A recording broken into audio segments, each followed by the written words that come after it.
and private bars around Mayfair. Kevin, but it's not people versus establishment. It's Farage versus Count Binface, and it's backfired immediately. Already, you think so, Laila? His credibility's gone. Let me just. The establishment is not any successful person who went to private school. Then everyone who did that would be. The establishment are politicians. This clash shows a Reform spokesperson taking on a hostile panel and refusing to back down. Watch what happens when Daily Mirror editor Kevin Maguire and the rest of the panel try to paint Nigel Farage as just another establishment insider, completely missing the point about who actually holds real power in Britain. The Reform spokesperson Zia Youssef says they are running scared. Well, this is a people versus the establishment by-election, and the legitimacy of an election is not determined by Keir Starmer or Kemi Badenoch or Ed Davey or any political party that chooses not to stand a candidate. The establishment are running scared of reform. So we know the satirical candidate Count Binface is standing. Chancellor Rachel Reeves has formally accepted Farage's resignation, saying the whole thing's a farce and a desperate distraction, and the people of Clacton deserve better. But if Nigel wants to spend the summer arguing with a bin, I won't stop him. That's probably her best line in her political career. I thought that's right. He said it was people versus establishment. He's part of the establishment, Nigel Farage, privately educated, Dulwich College, followed his dad into the city slicker, commodities trader, professional politician, 5 million quid in his back pocket. He loves the best restaurants and private bars around Mayfair.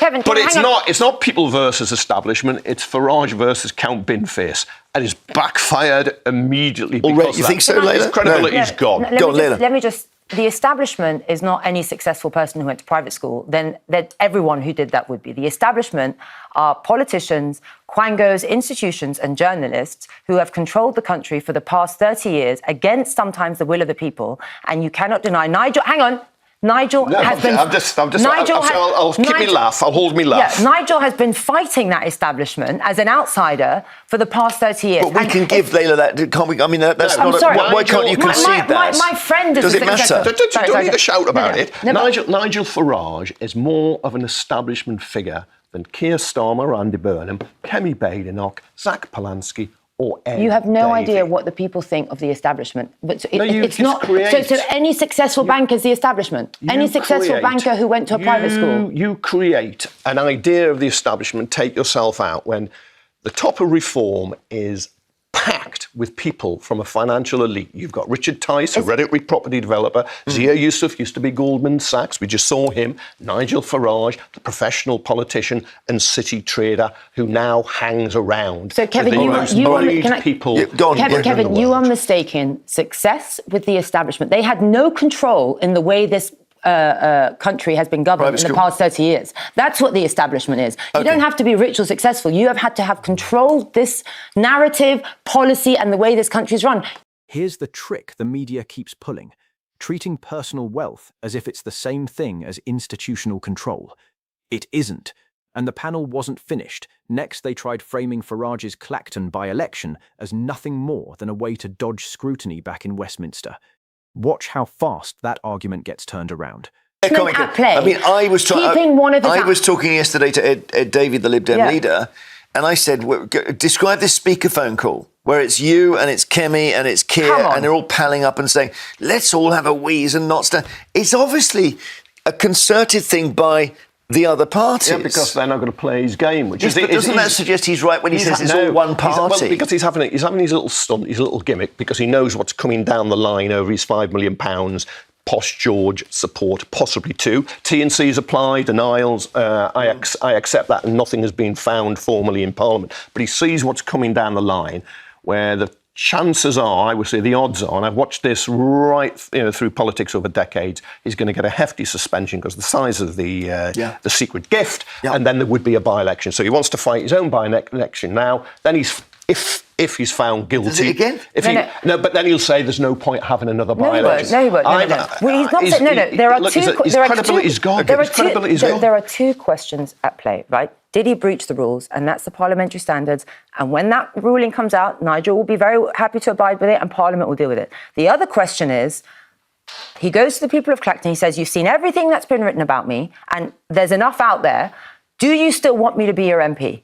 And that is a political mandate. Yeah. And That's the real difference between genuine accountability and Westminster spin. But the biggest giveaway in this whole debate was the double standard on display.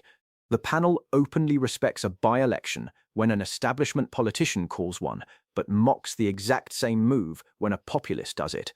There's a precedent for this. In 2008, a Tory called David Davis quit and fought his own by-election. It was over actually a very good principled position of against lengthy detention without charge, rather than somebody running away from an investigation on £5 million they've had. But he fought his own by-election. He arranged for the Lib Dems not to run. Labour saw, look, he's fixed this by-election, we won't run. He faced 25 candidates, I think the Militant Church of Elvis, the Miss Great Britain Party, and he won, but he looked daft and was a laughing stock. And I think that's what's going to happen to Nigel on this occasion. Alice in Manchester, hello. Good morning, Jeremy. It doesn't stop there either. When Jeremy Vine tries to attack the £250,000 price tag on the Clacton by-election, he runs straight into an inconvenient comparison, Labour's own multi-million-pound Manchester contest. What's actually wrong with letting voters decide? What is wrong with wanting the voters to decide? What is wrong with that? £250,000 is the answer. Because that's how much the by-election is going to cost. Alice, but nobody mentions the fact that Burnham's by-election in Manchester is going to cost £4 million. Oh, Nobody's ranting about that, the one that he's called. Yes, they do. It's all the time, actually. No, they don't. Nobody's complaining about that one. Someone's ego that he called a by-election in a seat that Labour already have, just so he could be leader, and all the parties partook in that. Nobody questioned the legitimacy of that one. I think you'll find Reform have, amongst others, your own party. After that, I've got to work out why that cost £4 million and this one cost £250,000. Because it's a much bigger electorate. It's the whole of Manchester. Oh, I see. Yeah. Well, I see that. So it's for the mayor. Oh, for the mayor. I'm sorry. Okay. Yeah. I was talking about by-election. A council by-election's about 20,000. The parliamentary election's about $250,000, and this one because it's 4 million. So there's so many constituents.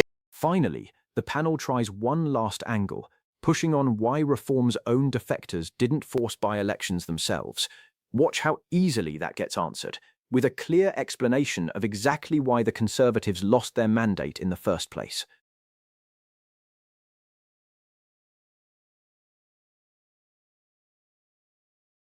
What about the by-elections of your Tory defectors?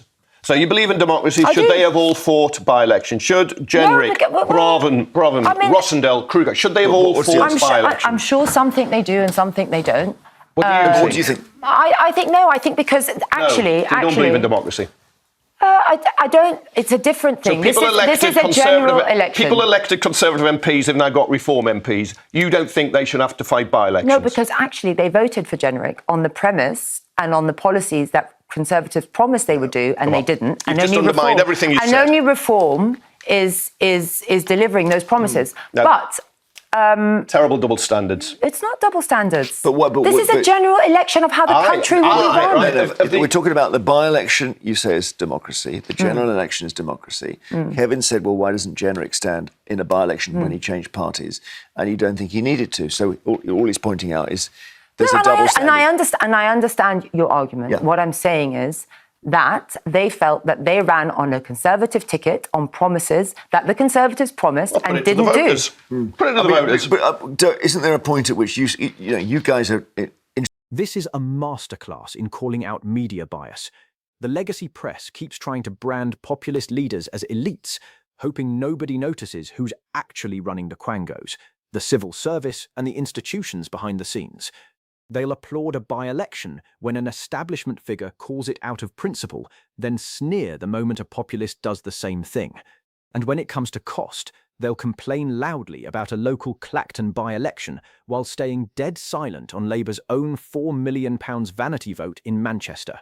Real accountability terrifies the Westminster machine. That's exactly why the media gets sent out to attack it. If you want more of this kind of breakdown, hit subscribe and drop your thoughts on this clash in the comments.